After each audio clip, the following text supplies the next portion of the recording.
بسم اللہ الرحمن الرحیم۔ السلام علیکم۔ اتوار کی چھٹی گزارنے جب میں اپنے گھر گاؤں گیا اور اپنے والد صاحب کے کمرے میں ان سے ملنے گیا تو خلاف توقع ان کے ہاتھ میں اسمارٹ فون تھا اور وہ واٹس ایپ پہ میسج لکھ رہے تھے۔ یہ صورتحال میرے لیے نہ صرف نئی تھی بلکہ حیران کن بھی۔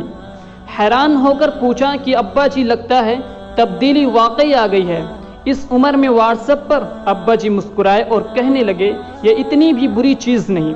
آپ نے کہا ایک نکتہ بڑی آسانی سے اس موبائل نے سمجھا دیا ہے جو میں برسوں نہیں سمجھ پایا تھا۔ میری حیرت میں اضافہ ہو گیا، ایسا بھلا کون سا نکتہ ہو سکتا ہے جو ابا جی کو اسمارٹ فون سے سمجھ آیا؟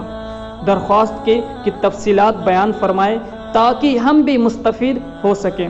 ابا جی بولے کہ میں 10-12 دن سے دوستوں کے ساتھ واٹس ایپ پہ رابطے میں ہوں۔ جو دوست 1-2 دن رابطہ نہیں کرتے ان کے نام اور پیغامات بہت نیچے چلے جاتے ہیں، اتنے نیچے کہ میرا ہاتھ تھک جاتا ہے اسکرول کرتے کرتے، اور جو رابطے میں رہتا ہے وہ لسٹ میں سب سے اوپر رہتا ہے۔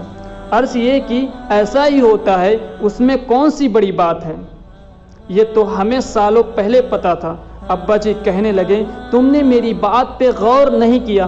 ہم سب کا ایک رب ہے، جب ہم اس کے ساتھ رابطے میں رہتے ہیں، اس کو یاد کرتے ہیں، اس سے مانگتے رہتے ہیں تو اس کے پاس موجود لسٹ میں ہمارا نام اوپر ہی اوپر رہتا ہے، لیکن جیسے ہی ہم اس سے غافل ہو جاتے ہیں لسٹ میں ہمارا نام بہت نیچے چلا جاتا ہے۔